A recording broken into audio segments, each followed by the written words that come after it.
Buenas tardes a todos, sean bienvenidos al Thursday Science Seminar número 28. Hoy nos acompaña la profesora doctora Carolina Santa Cruz. La profesora Carolina Santa Cruz Pérez es microbióloga industrial egresada de la Pontificia Universidad Javeriana de Bogotá, en Colombia, con maestría y doctorado en biotecnología por la Universidad de Sao Paulo en Brasil y la colaboración del Laboratorio Nacional de Luz Síncrotron Brasil y la Universidad de Estocolmo en Suecia. Carolina es docente e investigadora a tiempo completo del Departamento de Ciencias Naturales y Exactas de la Universidad de la Costa y su interés científico está enfocado en procesos biotecnológicos, biología molecular, celular, estructural y bioinformática. Entonces, profesora Carolina, sea bienvenida, le cedo completamente la palabra. Recordamos al público que puede realizar preguntas al finalizar la charla. Muchas gracias por su asistencia. Muchas gracias, Jairo, por la presentación. Agradezco al decano Carlos por la invitación al seminario. Este es el seminario 28. Yo voy a presentar un trabajo realizado en Brasil denominado Estudios Estructurales y Funcionales del Sistema de Transporte de Molibdato tipo ABC de Xanthomonas saxonopodis pb-citri.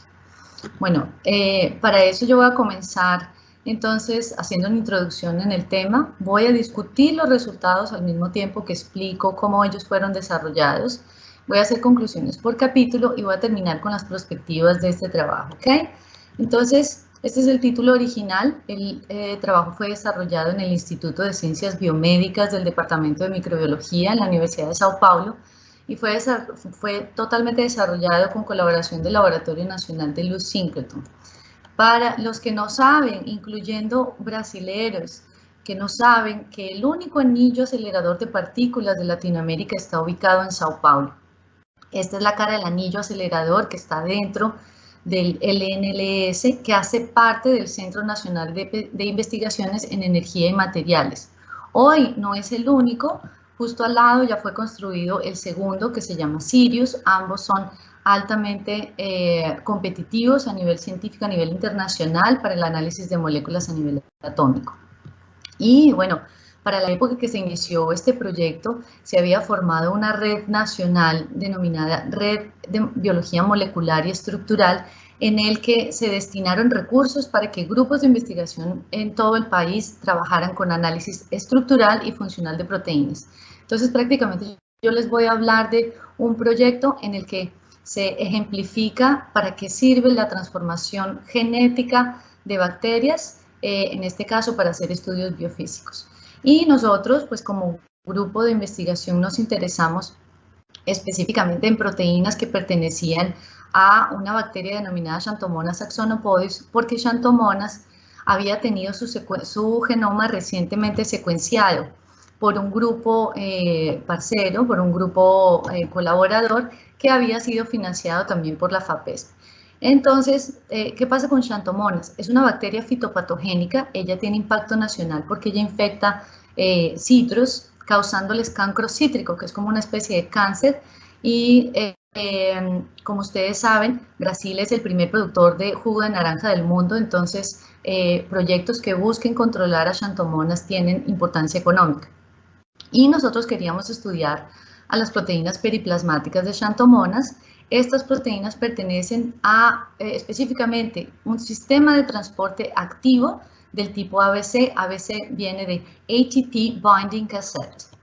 Entonces esta bacteria es gram negativa, ella es aeróbica estricta, ella presenta colonias amarillas de aspecto mucoide porque ella es capaz de producir goma xanthana, que es un polímero que tiene alta importancia en la industria alimenticia, y 4% de su genoma está dedicado completamente solo a sistemas de transporte.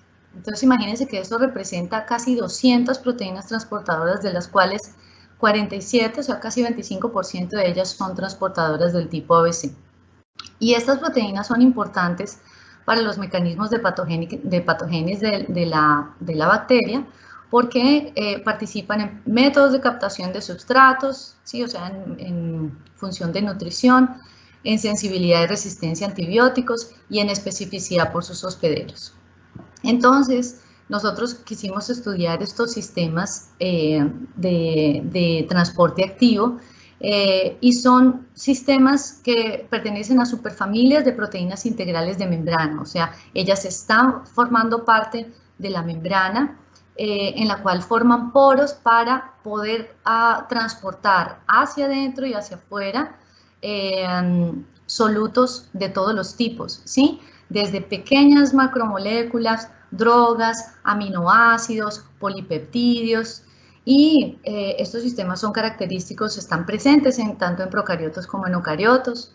Como les digo, transportan diversos tipos de substratos. En los eucariotos es más característico aquellos que sirven para exportar o para expulsar material de la célula, y en procariotos los que son importadores, porque ellos sirven para efectos de nutrición.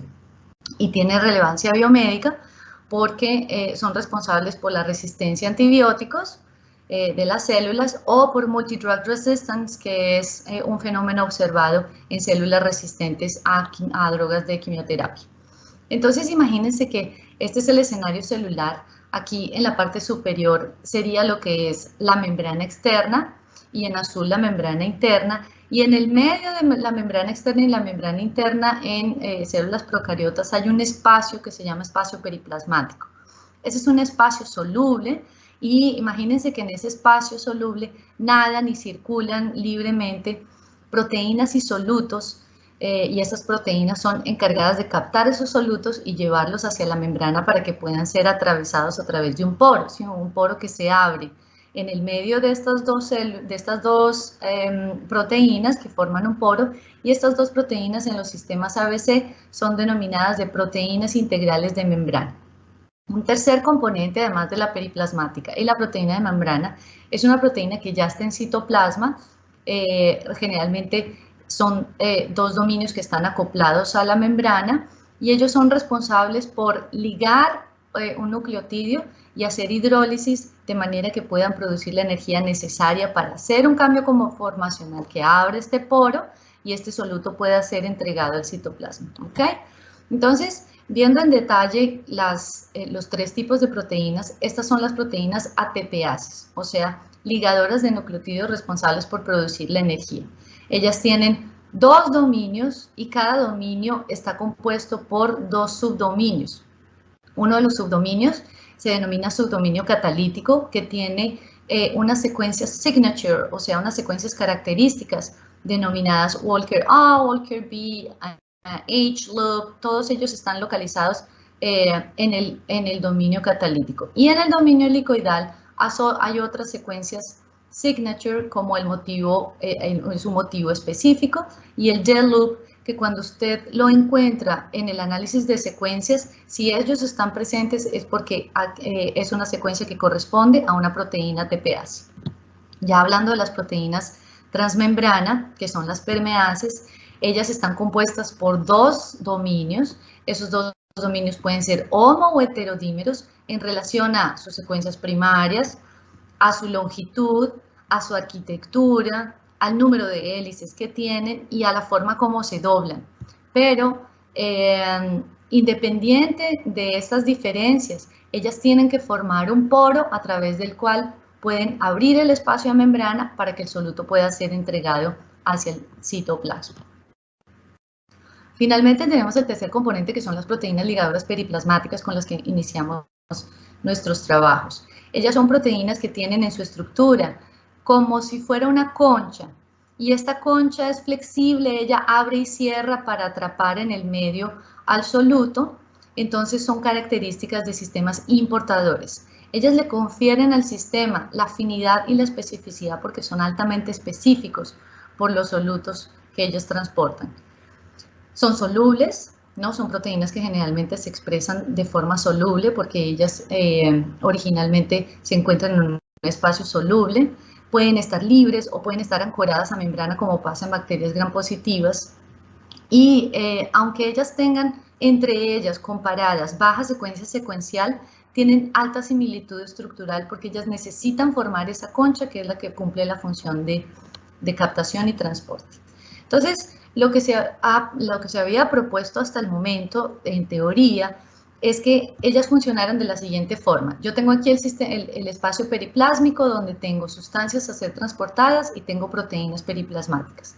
Ellas captan el substrato y lo llevan hasta la membrana, donde la proteína está en una conformación denominada outward.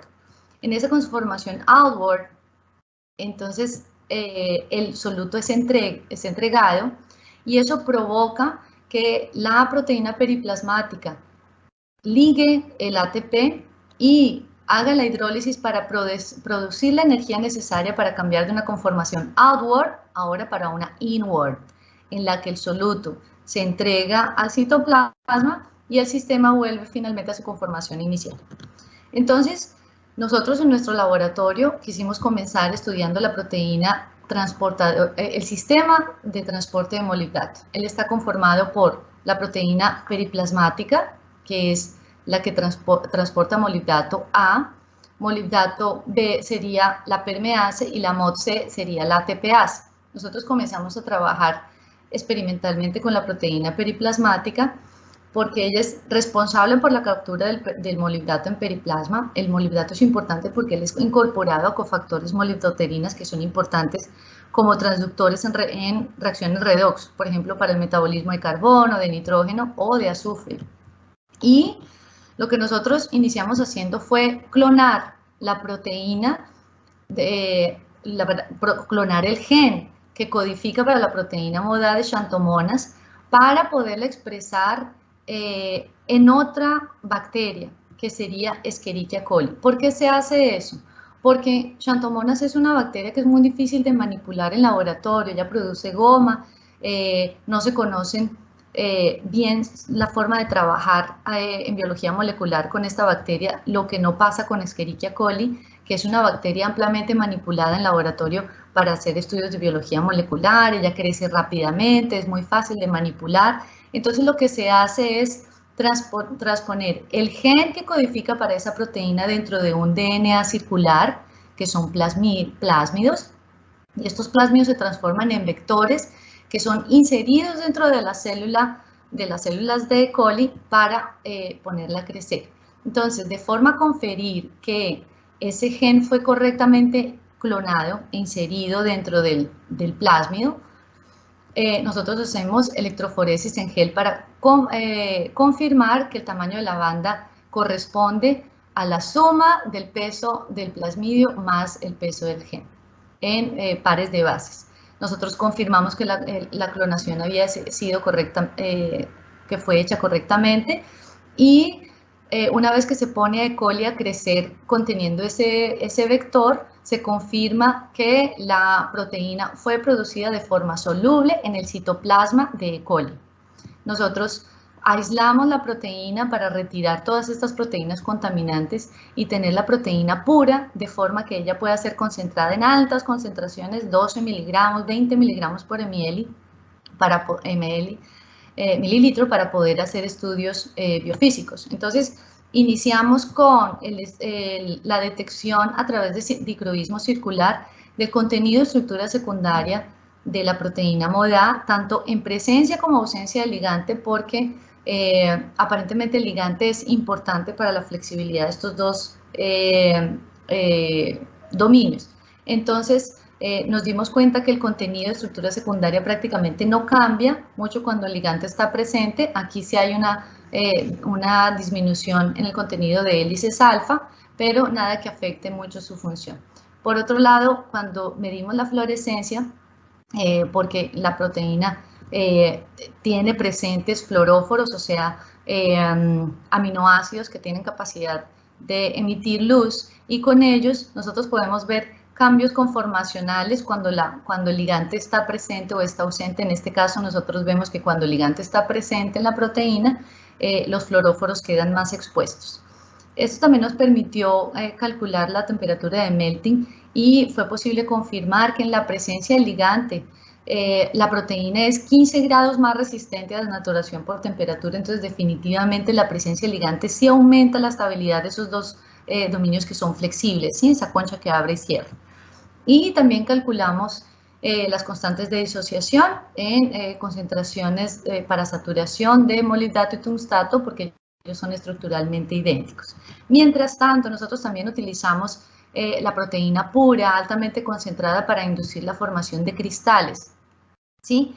Y la formación de cristales se induce en solvente imagínense que este es un cristal de proteína y ella en solvente es inducida a deshidratación hasta que se forma un cristal como si fuera un cristal de sal, que después es prácticamente pescado en solución y es llevado a difracción por rayos X para poder tomar una fotografía de la difracción de todos los átomos de esa macromolécula en una fotografía como esta, ¿sí? Que es como si fuera un rayo, una fotografía de rayo X, en este caso está invertida, este es un espejo de la fotografía de la difracción de los átomos de esa molécula, lo que nos permite a través de softwares hacer la determinación de la estructura tridimensional de esta proteína. ¿Qué quiere decir eso? Que nosotros sabemos en el espacio tridimensional la localización de cada uno de los átomos que forma esta macromolécula.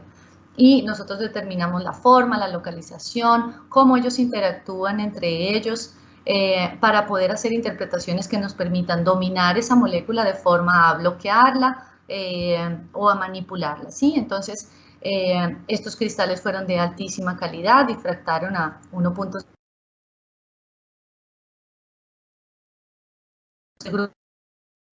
depositado de datos. Si quieren consultarlo como un OMF, se puede encontrar la estructura para poder hacer el análisis. La estructura de la proteína periplasmática MODA de Xanthomonas mostró que ella tiene los dos dominios flexibles. Ellos estructuralmente están formados por una hoja beta que está entre hélices alfa. Nosotros cristalizamos la proteína en presencia de ligante, entonces aquí está el molibdato, que analizado más en detalle nos permitió caracterizar el binding pocket de forma que identificamos cuáles son los residuos responsables por ligar específicamente el molibdato, que nos damos cuenta que en el final de 3 hélices que están orientadas hacia el medio se forma un dipolo positivo que coordina perfectamente el molibdato que tiene carga negativa. Y hasta el momento apenas 4 estructuras cristalográficas habían sido depositadas en el banco de datos, una de la proteína MODA, ¿sí? Ella en Xanthomonas, en Escherichia coli, en Azotobacter vinelande y en Archaeoglobus fulgidus. Entonces, lo que nosotros hicimos fue comparar las secuencias lineares y estructurales, ¿sí? de estructura primaria y secundaria en todas estas, en las 4 proteínas, e identificamos que los residuos que son específicos para la ligación de molibdato en casi todas las estructuras está conservado. Eso nos permitió también hacer comparaciones estructurales, entonces hicimos la superposición de las estructuras y pudimos ver que prácticamente el lóbulo N no tiene cambios estructurales. Los cambios estructurales más importantes se vieron en el lóbulo C. La proteína MODA de Xanthomonas es muy similar a la proteína N. coli, sí, tiene un root mean square deviation de 1.1, pero solamente 50% de identidad. Sin embargo, es la más parecida porque Azotobacter, que es una bacteria de suelo, fijadora de nitrógeno, pues es de una familia diferente, ella presenta un loop extra, y Archaeoglobus fulgidus es una arqueobacteria, entonces ella sí presenta cambios estructurales más significativos y obviamente a nivel secuencial también la identidad es muy bajita. Nosotros caracterizamos el pocket en todos los otros ortólogos. Vimos qué tan conservados son los residuos que son importantes para la función principal de la proteína, que es la ligación de molibdato. Y esta caracterización también fue publicada junto con una comparación que nos permitió hacer una comparación de árbol genealógico que nos permitió identificar 3 familias principales representadas por cada uno de los ortólogos con estructura publicada. En este caso, E. coli para representar a la familia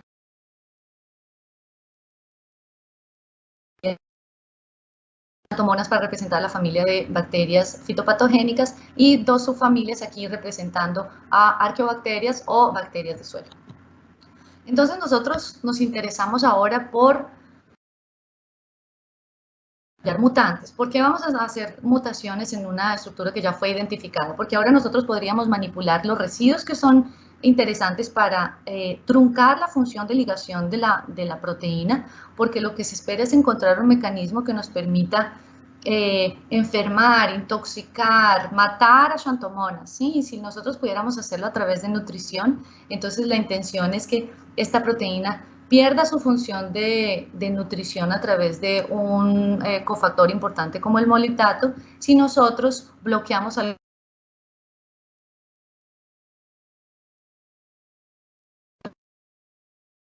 9 mutantes, entre esos mutantes, con los únicos que tuvimos éxito para trabajar experimentalmente fue con el mutante 8 y el mutante 9. En la mutación 8 nosotros quisimos cambiar esta lisina, que se ve aquí un residuo grande, él es positivo, lo cambiamos por una serina, que es un residuo corto, negativo, entonces completamente opuesto para saber si nosotros íbamos a causar grandes cambios estructurales, y un aspartato, que es un residuo regularmente grande, negativo, por una alanina que es un residuo apolar.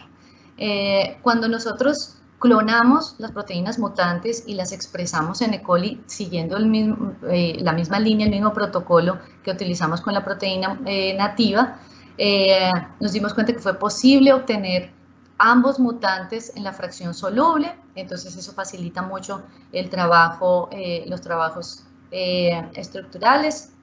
Aquí tenemos las fracciones puras, ellas fueron concentradas también en alta concentración, utilizamos estos buffers para poderlas tener altamente concentradas y estables e inducir ahora la cristalización. En el caso del mutante 9, nosotros no pudimos obtener cristales de alta calidad. Estos son cristales en forma de aguja. Ellos no sirven para experimentos de difracción de rayos X. Tendrían que ser refinados para obtener cristales que crezcan más y que sean más robustos como estos. Sí, estos son cristales muy bien definidos. Entonces, suponen la organización periódica de las moléculas de una forma más organizada y definitivamente fueron importantes para los ensayos de difracción. Aquí tenemos algunas de las condiciones que utilizamos para la cristalización y que necesitaron ser refinados. ¿Qué es el refinamiento? Que nosotros en cada gota donde se induce la deshidratación para poder obtener el crecimiento, el nacimiento de un cristal, nosotros cambiamos en fracciones muy pequeñas, condiciones de pH o el contenido del buffer, para ver si en alguna de estas condiciones el robot nos podía avisar. En esa época que ya comenzamos a usar robots, porque esto todo se hacía a la mano, ¿no? Teníamos que revisar 500 microgotículas en el microscopio para ver si descubríamos la presencia de un cristal. Y cuando ellos aparecen realmente es una súper alegría. Pero no es suficiente obtener un cristal, ¿no? Un cristal de proteína puede demorar hasta 2 años en crecer. Y cuando él crece todavía no puede celebrar porque tiene que llevarlo a los rayos X y ver si él difracta a alta resolución. Para nuestra suerte, el mutante 8 difractó inclusive a una resolución más alta que la de la proteína nativa, esto fue 1.5 angstroms. Con ella también pudimos depositar en el banco de datos una nueva estructura, que ahora sería la estructura de la proteína moda de xantomonas, conteniendo una mutación importante. En esa mutación, esa mutación nos permitió que en la estructura pudiéramos localizar la incidencia de la mutación, la presencia de 3 fluoróforos importantes para los análisis con fluorescencia, la conexión entre los residuos se mantiene en una distancia diferente, eso no alteró la función de ligación de la proteína con el ligante. Cuando nosotros analizamos el contenido de estructura secundaria y comparamos las 3 proteínas, nos damos cuenta que apenas el mutante 9 tiene pérdida de estructura secundaria en relación al contenido de hélices alfa. En el medio de las dos está la proteína mutante 8, no muy diferentes de la proteína nativa, pero la proteína mutante 9 es la que se presentó más diferente de las 3. Si nosotros hicimos la comparación ahora viendo cuál es la incidencia de la presencia del ligante en las 3, prácticamente el mutante 8 es idéntico a la proteína nativa, pero el mutante 9 sí se presenta diferente, cuando el ligante está presente, ella es más compacta, ¿sí? Ella aprieta más, necesita ajustar más el ligante dentro de su estructura y por eso ella tiene esta pérdida de estructura secundaria.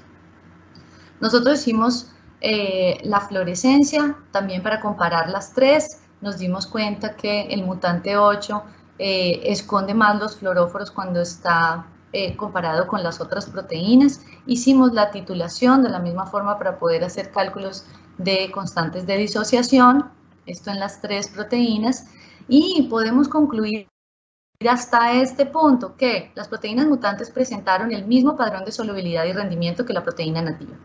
Que el mutante 9 cristalizó en forma de agujas, entonces necesitaríamos hacer refinamiento o seeding, que es una forma de quebrar en pequeños pedazos esas agujas para inducirlas a que crezcan y generen cristales de mejor calidad. La mutación 8 no afecta a la proteína moda de forma significativa, ni a nivel estructural ni a nivel de función, pues la interacción entre los dos dominios es preservada. Pero el mutante 9 se mostró diferente sí a la proteína nativa. Aparentemente este residuo, que es el ácido aspartico, es importante para preservar características tanto de estructura como de función de la proteína. Entonces, en esa época, lo que pasó fue que muy pocos grupos en el mundo habían publicado estructuras cristalográficas de sistemas completos, ¿sí? Aquí apareció un grupo que publicó en Science el sistema completo de transporte de vitamina B12, ¿sí? Es un sistema gigante. Vitamina B12 es una macromolécula y ellos pudieron cristalizar tanto la proteína periplasmática como la proteína de membrana y la proteína ATPase.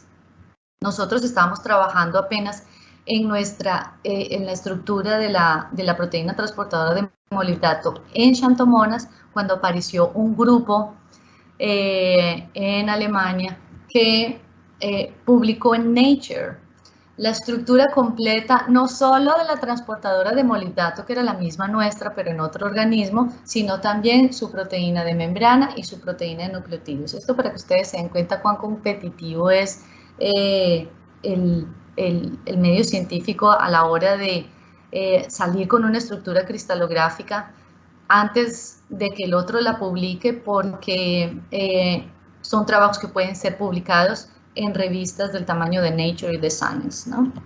Bueno, pero habían algunas respuestas que todavía no se habían elucidado, y eso en relación a la dinámica del transporte, porque hay muchos detalles que no son conocidos, ¿sí? Primero, bueno, esta proteína está suelta, ella tiene que llegar hasta la membrana, pero ¿eso cómo pasa? ¿Será que los encuentra al poro realmente cerrado o lo encuentra abierto?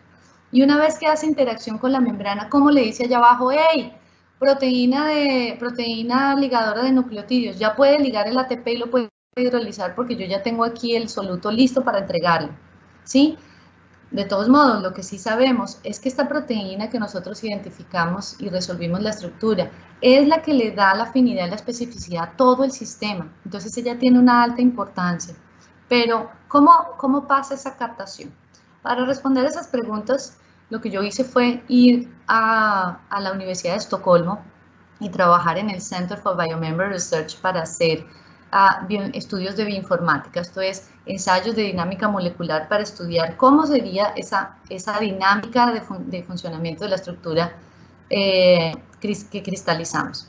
Entonces, para eso utilizamos nuestra estructura. En los ensayos nosotros hicimos simulaciones primero sin ligante para poder caracterizar cómo es que esa concha libre abre y cierra para determinar su dinámica. Nosotros también utilizamos el ligante para, después de que ella está abierta, nosotros poniendo el ligante dentro, verificar cómo es la dinámica de encerramiento de los dos lóbulos alrededor del ligante. Y para eso utilizamos la metodología establecida por el laboratorio del doctor Eric Lindahl. Eric Lindahl es el autor del programa GROMACS, que fue el que nosotros utilizamos para hacer nuestros análisis. ¿Y cómo funcionan esos análisis? Bueno, primero se considera que si la proteína es soluble, entonces ella debe estar envuelta por moléculas de agua, ¿sí? En un cajón, que es un sistema cerrado, es un sistema microcanónico que permanece aislado, él no intercambia energía ni masa con el entorno. Tengo las coordenadas iniciales tanto de mi proteína en presencia del ligante como las coordenadas iniciales de las moléculas de agua, y a ellas se les aplica un campo de fuerza que es el que permite predecir a lo largo del tiempo cuáles serán las coordenadas futuras y las velocidades futuras durante una trayectoria. Entonces, nosotros hicimos eso utilizando el programa Gromos en la versión 53A5, el termostato Benensen para estabilizar la temperatura, propiedades estereoquímicas que ya habían sido publicadas del ligante molibdato, y las rutinas de GROMACS y de BMD, que fueron los programas que utilizamos para hacer el análisis de los resultados. Cuando nosotros terminamos las primeras simulaciones, nos dimos cuenta que el lóbulo N permanece estático, ¿sí? Él no abre y cierra. El que abre es el lóbulo C. Y él hace esta dinámica de apertura y encerramiento que se ve en los primeros nanosegundos de simulación, sí, aquí abriendo y cerrando, hasta que finalmente cuando se extiende la simulación hasta 120 nanosegundos, ella se estabiliza.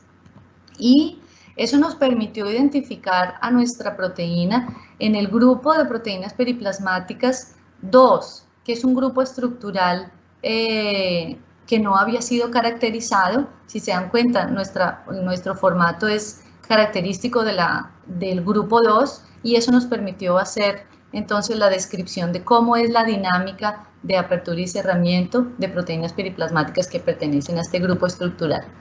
Nosotros identificamos la participación de las 3 hélices que hacen parte del dipolo, y encontramos otras estructuras secundarias que fueron responsables por la mayor movimentación del lóbulo C. Esto gracias al cálculo del factor B, que es el factor de temperatura que estuvo más elevado a lo largo de la simulación. Nosotros también hicimos entonces ahora una simulación comenzando con la proteína vacía, eso quiere decir sin el ligante. Identificamos aquí los residuos que estaban apuntando hacia el pocket, y comenzamos con una posición 0, que sería la posición colocando el ligante en el medio de esa proteína abierta. Nosotros hicimos los primeros nanosegundos de simulación y nos damos cuenta que el ligante tiende a ocupar una nueva posición que nosotros denominamos de posición 0, de posición -1, que es una posición más enterrada que la posición central, o sea, hacia abajo del pocket.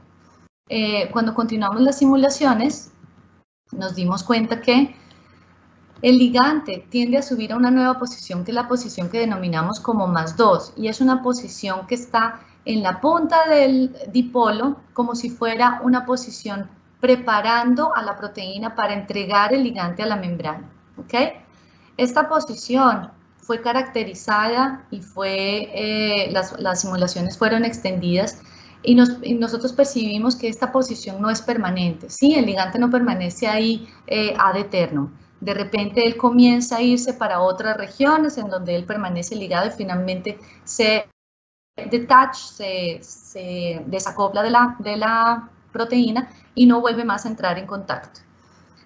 Nosotros hicimos cálculos de rayo de giro para calcular el volumen ocupado por la proteína a lo largo de las simulaciones, tanto en presencia como ausencia de ligante cuando él es finalmente desacoplado, y eso nos permitió ver que existen otras regiones en la proteína que son igualmente atractivas o más atractivas para el ligante que el propio dipolo, ¿sí? Y una vez que el ligante está en esa posición, él no vuelve a ocupar el espacio del dipolo. El dipolo necesita formarse para ser atractivo, porque una vez que ella se amarra en otra posición, el dipolo no se forma más y ella no puede más volver a la posición original, que es la posición propicia para poder entregar el ligante a la membrana.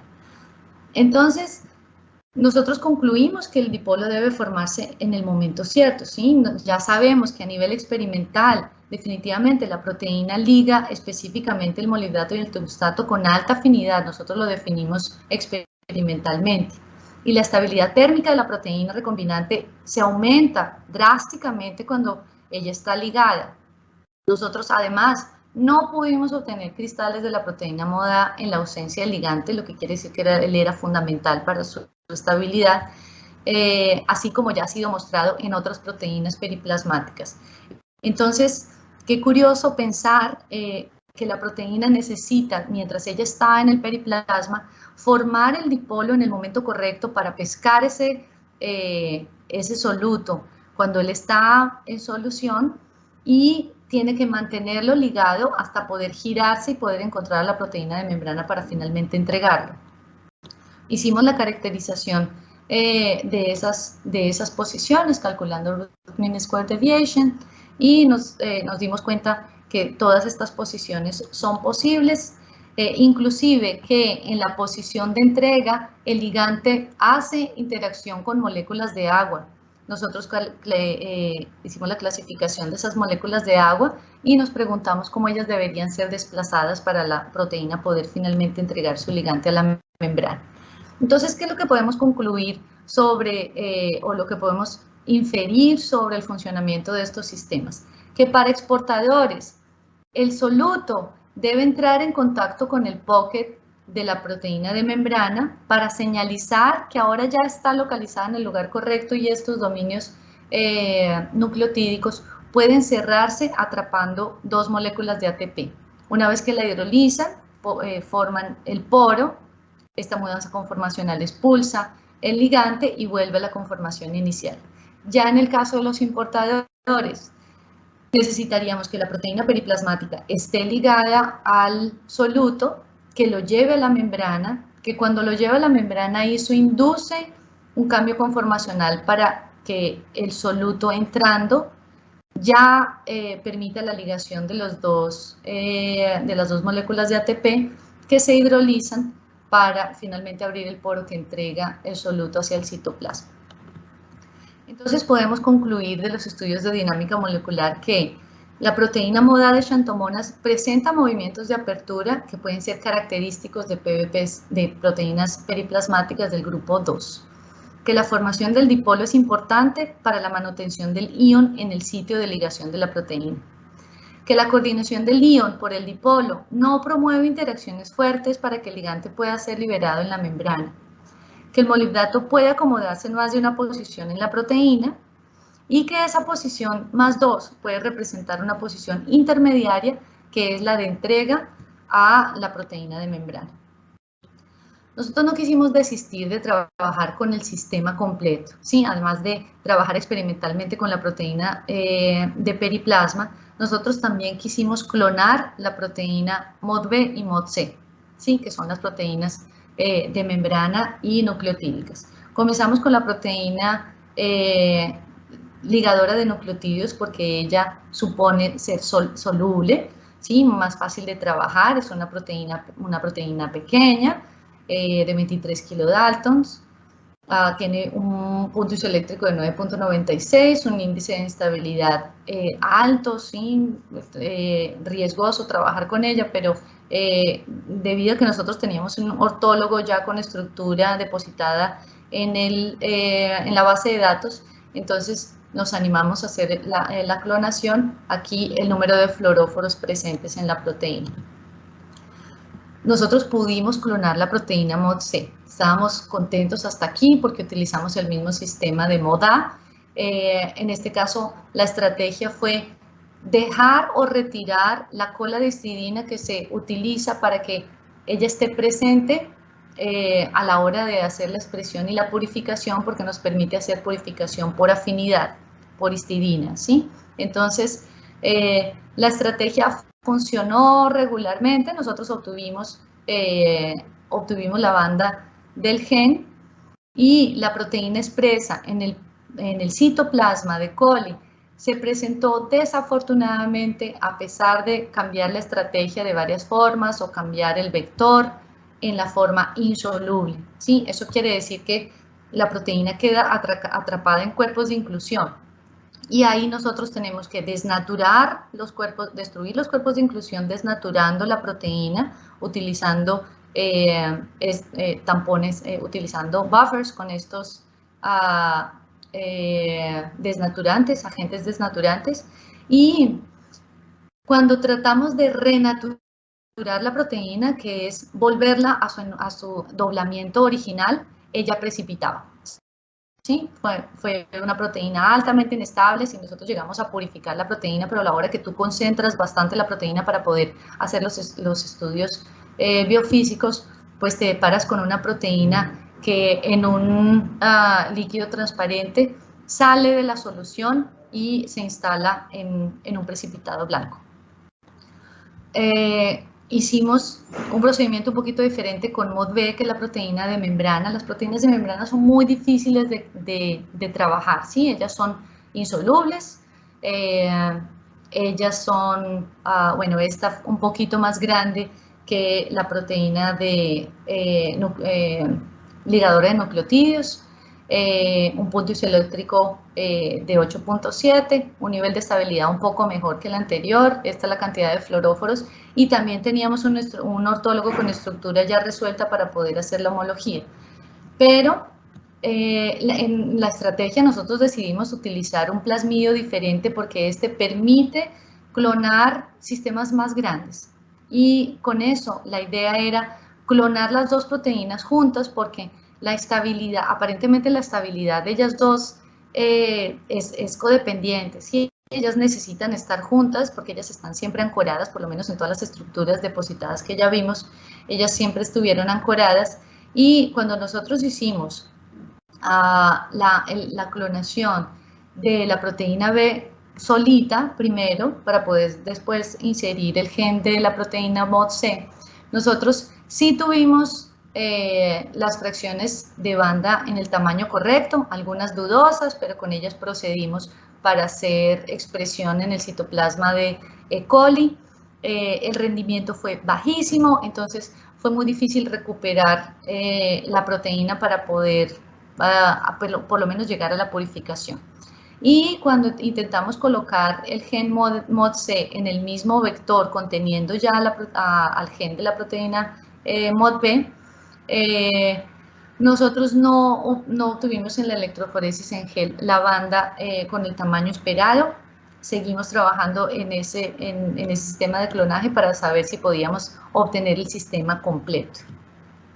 Debido a que experimentalmente nosotros no pudimos avanzar rápidamente con la expresión de las proteínas, nosotros hicimos estudios de modelaje molecular, ¿sí? con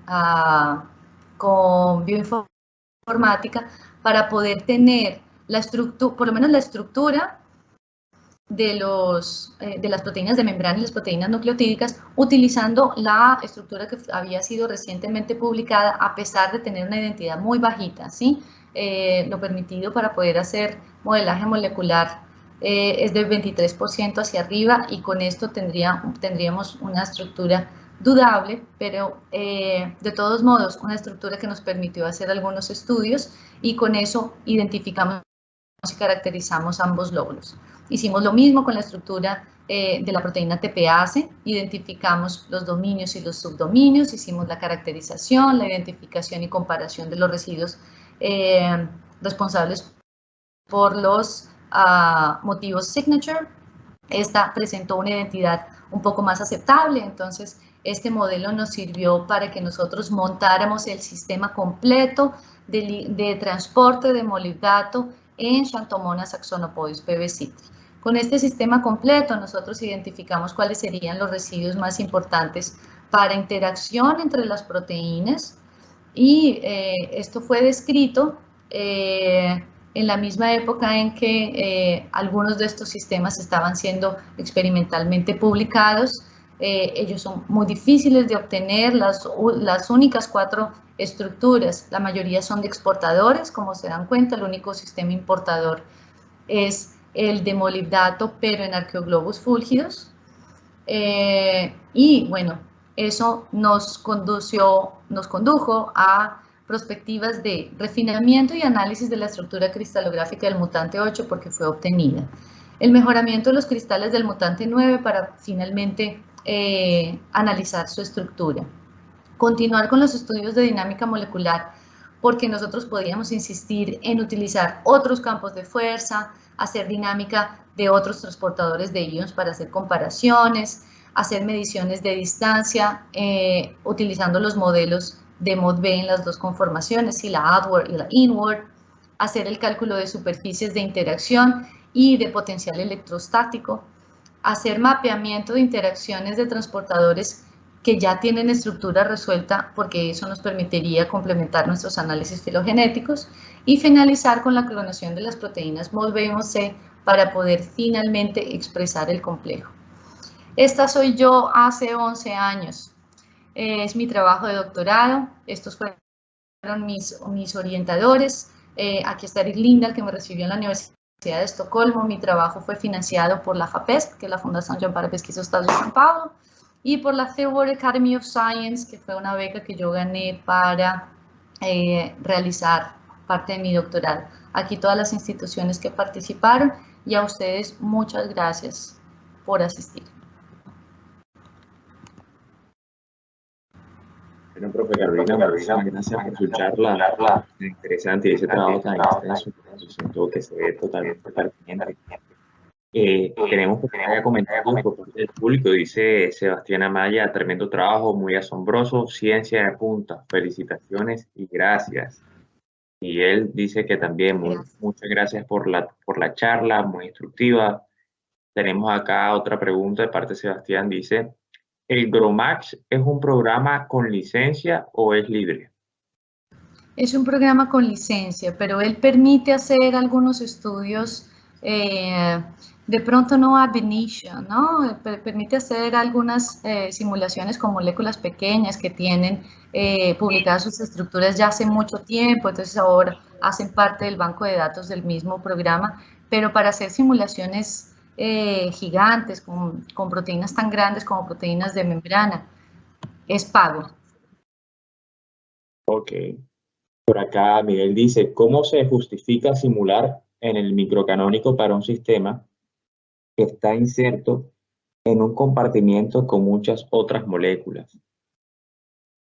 Bueno, el sistema microcanónico, en este caso, lo que se considera es que, primero, no hay intercambio de masa ni energía, ¿sí? Entonces, él es un sistema aislado que tiene un número n de moléculas, tanto de agua como las que pertenecen a la proteína, unas coordenadas x y unas velocidades v. Entonces, lo que se hace es aplicar un campo de fuerza que en el fondo considera las interacciones electrostáticas entre los átomos, ¿sí? O sea, considera las fuerzas de atracción y de repulsión entre los átomos gracias a las ligaciones químicas, y la aplicación de esos cálculos en el campo de fuerza vienen de datos experimentales, ¿sí? De química cuántica, de datos espectroscópicos, pero a pesar de tener ese componente cuántico, es un cálculo que se resume a grupos, porque como es un cálculo muy grande de hacer a nivel cuántico, entonces utilizamos Schrödinger, pero en la forma clásica. Y lo que se considera es que si yo tengo coordenadas iniciales y velocidades iniciales, puedo predecir en el tiempo una trayectoria que se dibuje en pasos de tiempo muy cortos para evitar errores de discretización, ¿sí? Entonces, se hace en femtosegundo, en picosegundo. Nosotros hicimos simulaciones gigantes porque fueron hasta de 100 nanosegundos, pero siguen siendo simulaciones. Entonces, digamos que si yo quisiera hacer la simulación de la evolución del planeta para saber cómo la primera molécula que apareció llegó a generar la primera mitocondria y de ahí simular toda la evolución del universo, pues sería computacionalmente imposible. Profe, gracias por sus respuestas. No sé si el profesor Carlos quiere agregar algo mientras tenemos más preguntas por parte del público. Hola Jairo, hola Carolina, buenas tardes, buenas noches a todos. Primero Carolina, te felicitar por tu trabajo.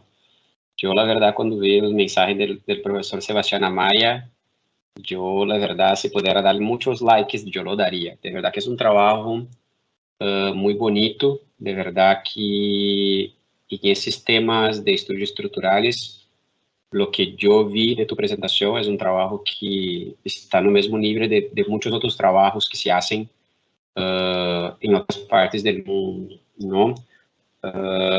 Claro que isso é favorecido por tecnologia, pelo acesso à infraestrutura.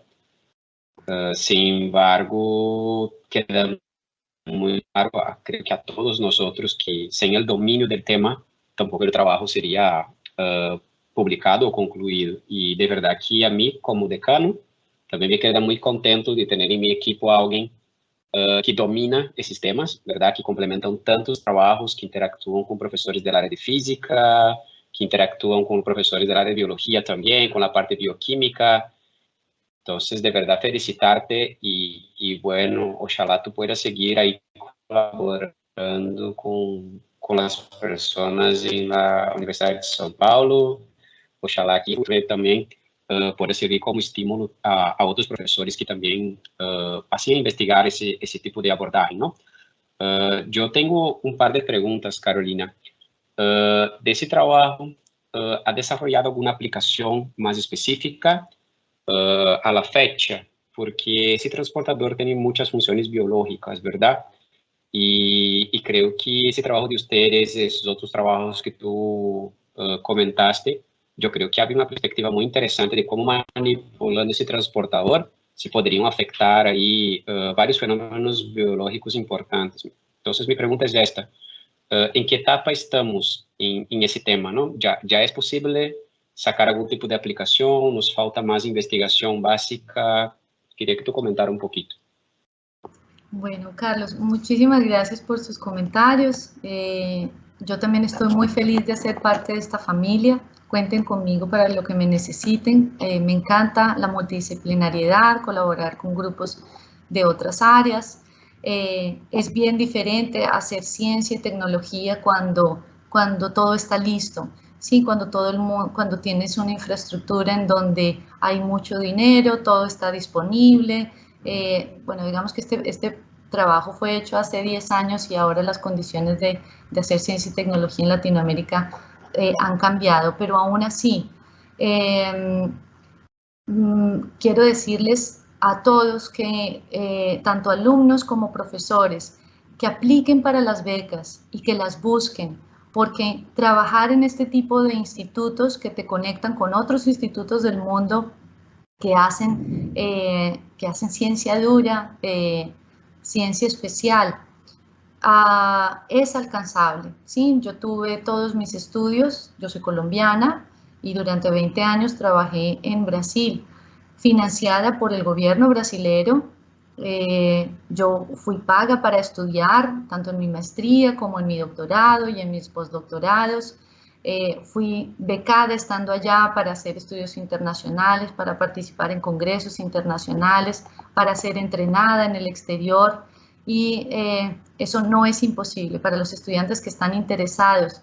Deben estudiar y deben buscar esas becas porque las becas están ahí y estas posibilidades de hacer trabajos en institutos del tamaño del Laboratorio Nacional de Luz Síncroton no es imposible. La verdad es que solo buscar la oportunidad y seguramente para muchos tendrán la suerte de poder hacer algún trabajo como el que yo hice en mi doctorado. Y pues en relación a la continuidad de estos estudios, yo no pude continuarlos. Después del síncroton, estando yo en el primer postdoctorado, quería poder hacer el puente entre academia e industria y habiendo hecho un doctorado en stricto sensu tan específico, para mí fue difícil hacer la comunicación de mi currículum, ¿sí? A menos que yo trabajara en un CERN o en otro anillo acelerador de partículas, hacer cristalografía de proteínas en una industria pues muy improbable.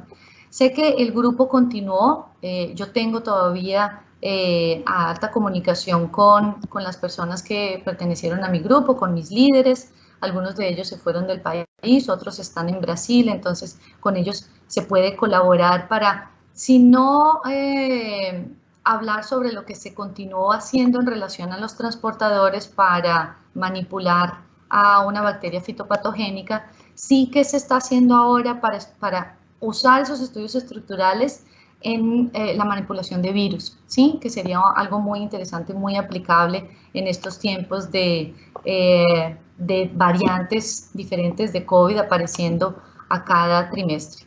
Entonces, si de pronto alguno de ustedes tiene interés en utilizar algunas de estas herramientas para aplicarlas, aunque no sea en transportadores, en otro tipo de moléculas, creo que tenemos una puerta abierta de colaboración con estos grupos. Yo desafortunadamente no pude continuar, ya había hecho 9 años de trabajo con este grupo, después hice un postdoctorado en un hospital y más 2 postdoctorados en otros institutos, terminé desconectándome a pesar de que en el último postdoctorado me llamaron para trabajar justamente porque tenía experiencia con transportadores ABC, pero para estudiar cáncer, ¿no? Multidrug resistance, entonces lo pude aplicar en otros estudios, pero ya no estructurales, sino en biología celular.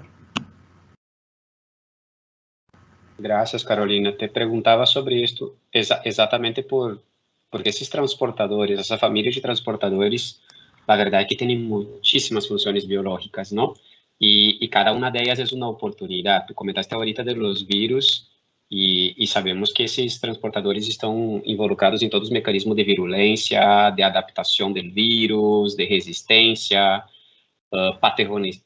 la capacidad patogénica. Entonces, sí, es muy interesante y es interesante que tú lo conozcas tan bien, porque creo que aunque tú no tengas dado continuidad, creo que queda un conocimiento contigo que nos puede ser muy valioso a futuros proyectos. Yo sí pensaría que podríamos revisar quizá la literatura, ver lo que han avanzado en otros grupos y quizá usar esto como una buena base para un proyecto, ¿no? Hay mucha aplicabilidad esse sistema. Yo soy bioquímico, ¿no? Yo siempre lo he mirado mucho, ese sistema por tema del control metabólico, pero cada vez más están desarrollándose o descubriéndose nuevas funciones de ese sistema. Entonces, sí, parece un sistema muy importante. El tema quizás sea ser selectivo, ¿no? ¿Cómo podríamos afectarlo de manera selectiva? Y ahí hay otro tema que quizá, no sé si tú has leído alguna cosa, si es posible afectar ese sistema de manera selectiva o es muy conservado, sería como complicado. No sé si tú has leído algo sobre esto.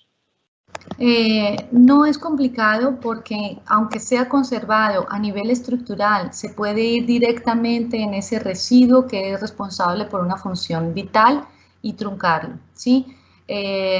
Inclusive hoy creo que lo interesante podría ser hacerlo por CRISPR, ¿no? No haríamos clonaciones tan complicadas como las que hacíamos hace una década, sino que utilizaríamos una técnica de inducir mutación por reparo. No creo que hacer el truncamiento o de pronto la superexpresión de una proteína por mutación sería sencillo, y creo que vale mucho la pena mezclar las técnicas que son más nuevas hoy para hacer estudios estructurales más sencillos y no desistir solo porque no se tiene un anillo acelerador de partículas. Listo, gracias, Carolina. Muchísimas gracias. Jairo, de mi parte, creo que es eso. Solamente felicitar una vez más a Carolina por el trabajo. Quizá en otras oportunidades también podamos ir acompañando, aprendiendo un poco más sobre el trabajo de Carolina, así como de otros profesores del departamento, ¿no? Yo creo que ese espacio que hemos generado, una de las importancias es que podamos identificar personas con las cuales colaborar dentro del propio equipo y también dar visibilidad a la competencia instalada del departamento. Entonces, Carolina, muchísimas gracias. Gracias, Jairo, también.